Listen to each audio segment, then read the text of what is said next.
வணக்கம். இது உங்கள் ஜாப் 360 தமிழ். நம்ம இந்த வீடியோவில் என்ன பார்க்க போகிறோம்னா, போஸ்ட் ஆஃபீஸ்லேருந்து 2024க்கான வேலைவாய்ப்பு வந்திருக்கு. ஆல்ரெடி இந்த இயர்லாம் போஸ்ட் ஆஃபீஸ்லேருந்து அடுத்தடுத்த நோட்டிஃபிகேஷன் ரிலீஸ் பண்ணிகிட்டே இருக்காங்க. இப்போ நெக்ஸ்ட் ரெக்யூர்மெண்ட்டாக 55,000 வேகன்சி விட போகிறாங்க. அது இன்னும் சில நாட்கள்லேயே அதுக்கான நோட்டிஃபிகேஷன் ரிலீஸ் ஆயிரும் அப்படின்றது தான் கொடுத்துருக்காங்க. இதுக்கான கல்வி தகுதின்னு பார்த்தோன்னா 10ஆம் வகுப்புலேருந்து டிகிரி வரைக்கும் கொடுத்துருக்காங்க. இது நார்மலாக ஜிடிஎஸ் ஒர்க் மட்டும் இருக்காது. ஜிடிஎஸ்க்குனா 10th தான் குவாலிஃபிகேஷன் கொடுத்துருப்பாங்க. பட் இது ஜிடிஎஸ் கிடையாது. ஜிடிஎஸ் ஒர்க்கும் இருக்கும். அதர் போஸ்டிங்க்கான வேகன்சியும் கொடுத்துருக்காங்க. இதில் நமக்கு 10th level job, 12th level job, அப்புறம் டிகிரி முடித்தவங்களுக்கு தனியாக ஜாப் எல்லாமே தனித்தனி லெவலில் ஜாப் கொடுத்துருக்காங்க. இதுக்கான சேலரி பார்த்தோன்னா 10,000லேருந்து 81,000 வரைக்கும் இருக்கலாம் அப்படின்றது தான் கொடுத்துருக்காங்க. இப்போ இதுக்கான நோட்டிஃபிகேஷனை ஃபுல்லாக பார்க்கலாம். இதுக்கான அஃபிஷியல் நோட்டிஃபிகேஷன் இன்னும் ரிலீஸ் ஆகலை. ரிலீஸ் ஆச்சுன்னா அதுக்கான வீடியோ நான் மேக் பண்ணி போடுறேன். அதுக்கு முன்னாடி நம்ம சேனலுக்கு நீங்கள் இப்போ தான் புதுசாக வீடியோ பார்க்குறீங்கன்னா சேனலை சப்ஸ்கிரைப் பண்ணிவிட்டு பெல் ஐக்கானில் ஆல் செட் பண்ணி வச்சுக்கோங்க. அப்போ தான் நான் போடுற அடுத்தடுத்த ஜாப் நோட்டிஃபிகேஷன் வீடியோ உங்களுக்கு வரும். வாங்க வீடியோக்குள்ளே போகலாம். இதுதான் நமக்கு கிடைச்ச நியூஸு. இதில் என்ன கொடுத்துருக்காங்கன்னா, தபால் துறையில் 55,000 காலி பணியிடங்கள், 10ஆம் வகுப்பு போதும், மாத சம்பளம் 81,000ன்னு கொடுத்துருக்காங்க. 10th குவாலிஃபிகேஷன் 10ஆம் வகுப்பே ஸ்டார்ட் பண்ணலாம் அப்படின்னு கொடுத்துருக்காங்க. இதில் என்ன கொடுத்துருக்காங்கன்னா, அந்த நோட்டிஃபிகேஷன் ஃபுல்லாக உங்களுக்கு தமிழில் தான் இருக்குது. நல்லா ரீட் பண்ணி பாருங்கள், உங்களுக்கே புரியும். தபால் துறையில் போஸ்ட்மேன் உட்பட பல்வேறு பிரிவுகளில் 55,000 பணியிடங்களை நிரப்புவதற்கு அறிவிப்பு என்பது இந்த மாதம் வெளியாக உள்ளதுன்றது தான் கொடுத்துருக்காங்க. அதாவது அஃபிஷியல் நோட்டிஃபிகேஷன் இன்னும் சில நாட்களில் வந்துடும் அப்படின்றத கொடுத்துருக்காங்க. நெக்ஸ்ட்டு 2024 ஆல்ரெடி நிறைய நோட்டிஃபிகேஷன் போஸ்ட் ஆஃபீஸ்லேருந்து வந்துருச்சு. அது கூடவே சேர்த்து இப்போ வந்திருக்க நோட்டிஃபிகேஷன், இப்போ வரப்போகிற நோட்டிஃபிகேஷன் என்னதுன்னா 5 பிரிவுகளில், அதாவது 5 டிபார்ட்மெண்ட்லேருந்து நமக்கு நோட்டிஃபிகேஷன் வரப்போகுது. 5 டிபார்ட்மெண்ட்லேருந்து வேகன்சி கொடுக்க போகிறாங்க அந்த நோட்டிஃபிகேஷனில். அது என்னென்னலாம் பார்த்தோன்னா, postal assistant, sorting assistant, postman, mail guard, multi tasking staff, அதாவது எம்டிஎஸ்ன்னு சொல்கிற மல்டி டாஸ்கிங் ஸ்டாஃப், மொத்தம் 5 பிரிவுகள்லேருந்து 55,000 வேகன்சி ரிலீஸ் பண்ண போகிறாங்க அப்படின்றது தான் இந்த நியூஸில் கொடுத்துருக்காங்க. 55,000 பேரை தேர்வு செய்ய உள்ளார்கள் அப்படின்றது இந்த நியூஸு. நெக்ஸ்ட்டு 10ஆம் வகுப்பு முடித்தவர்கள் இந்த பணிக்கு விண்ணப்பம் செய்வதன் மூலம் 81,000 வரை சம்பளத்தில் பணியை பெற முடியும்னு கொடுத்துருக்காங்க. அதாவது 10th முடிச்சிருக்கவங்களுக்கு கூட 81,000லேருந்து ஸ்டார்டிங் சேலரி இருக்கலாம் அப்படின்றது தான் கொடுத்துருக்காங்க. நெக்ஸ்ட் இந்த நியூஸில் கொஞ்சம் நார்மலாக ஜென்ரல் இன்ஃபர்மேஷன் கொடுத்துருக்காங்க. அதை நல்லா ரீட் பண்ணி பாருங்கள். அதில் என்ன இருக்குன்னா அதாவது மத்திய தகவல் தொடர்பு துறையில் தான் நம்மளோட தபால் துறை இயங்கி வருகிறது. அதில் ஒவ்வொரு வருஷமும் இந்தியா முழுவதும் காலியாக உள்ள 50,000த்திற்கும் மேற்பட்ட பணியிடங்கள் நிரப்பப்பட்டு வருகின்றனன்னு கொடுத்துருக்காங்க. அந்த வகையில் 2024க்கான ஆள் சேர்ப்பு விவரம் வெளியாகி உள்ளது அப்படின்றது தான் அந்த ஜென்ரல் இன்ஃபர்மேஷனு. வேறு என்ன கொடுத்துருக்காங்கன்னு பார்த்தோன்னா, 5 பிரிவுகளில் 55,000 பேர் வரை தேர்வு செய்யப்பட உள்ளனர். இதற்கான அறிவிப்பு என்பது இந்த மாதம் வெளியாகலாம். ஒருவேளை தேர்தல் அறிவிக்கப்பட்டால் அறிவிப்பு என்பது சற்று தாமதமாக வர வாய்ப்புள்ளதுன்னு கொடுத்துருக்காங்க. அதாவது இந்த மந்த் நோட்டிஃபிகேஷன் ரிலீஸ் ஆகலாம் அப்படின்றத கொடுத்துருக்காங்க.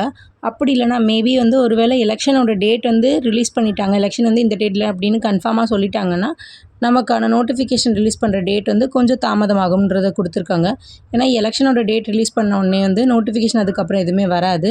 எலெக்ஷன் முடிஞ்சதுக்கப்புறம் தான் அடுத்த நோட்டிஃபிகேஷன் வரும். அதனால் எலெக்ஷன் டேட் வந்துருச்சுன்னா நோட்டிஃபிகேஷன் டேட் ரிலீஸ் ஆகிறதுக்கு டைம் எடுக்கும். இல்லைனா அதுக்கு முன்னாடி இந்த மந்த்துக்குள்ளேயே வந்துடும் அப்படின்றது தான் கொடுத்துருக்காங்க. நெக்ஸ்ட்டு இதில் 5 பிரிவுகளில் ஜாப் இருக்குதுன்னு சொன்னோம்ல, அதுக்கான சேலரி டீட்டெயில்ஸ் கொடுத்துருக்காங்க. அதில் போஸ்டல் அசிஸ்டன்ட், சார்ட்டிங் அசிஸ்டன்ட் இந்த பணிக்கு மாதம் குறைந்தபட்சமாக 25,000லேருந்து 81,100 வரை கிடைக்கும் அப்படின்றத கொடுத்துருக்காங்க. போஸ்ட்மேன் மற்றும் மெயில் கார்டு பணிக்கு 21,700 முதல் 69,100 வரை கிடைக்கும் அப்படின்றது தான் கொடுத்துருக்காங்க. நெக்ஸ்ட்டு மல்டி டாஸ்கிங் ஸ்டாஃப்க்கு 18,000 முதல் 56,900 வரை சம்பளமாக வழங்கப்பட உள்ளது அப்படின்றத கொடுத்துருக்காங்க. எப்படி அஃபிஷியல் நோட்டிஃபிகேஷன் வந்தோடனே சேலரி கரெக்டாக கொடுப்பாங்க, அதில் பார்த்துக்கலாம். Next age limit and age relaxation பற்றி கொடுத்துருக்காங்க. இது அஃபிஷியல் நோட்டிஃபிகேஷனில் எப்படின்னு கொடுப்பாங்க. அஃபிஷியல் நோட்டிஃபிகேஷனில் கொடுக்கறதுல இதில் ஏதாச்சும் டவுட் இருந்துச்சுன்னா அதில் தெளிவாக கொடுப்பாங்க. அதுதான் டிஃப்ரென்ஸு. மற்றபடி இதே தான் அந்த அஃபிஷியல் நோட்டிஃபிகேஷனில் இருக்கும்.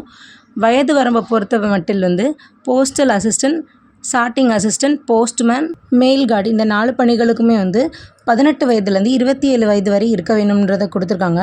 லாஸ்ட்டாக இருக்க இந்த மல்டி டாஸ்கிங் ஸ்டாஃப்க்கு மட்டும் 18 வயதுலேருந்து 25 வயதுக்குள் தான் இருக்க வேண்டும் அப்படின்றது தான் கொடுத்துருக்காங்க. மற்ற 4 ஜாப்புக்கு 27 வயசு வரைக்கும் இருக்கலாம். எம்டிஎஸ்க்கு மட்டும் 25 வயது வரைக்கும் தான் லிமிட் கொடுத்துருக்காங்க.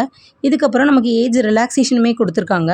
ஏஜ் ரிலாக்ஸேஷனை பொறுத்த மட்டிலிருந்து எஸ்சி எஸ்டி பிரிவினருக்கு வந்து 5 வயது வரையும், ஓபிசி பிரிவினர் என்றால் 3 வயது வரையும் வந்து ஏஜ் ரிலாக்ஸேஷன் கொடுத்துருக்காங்க.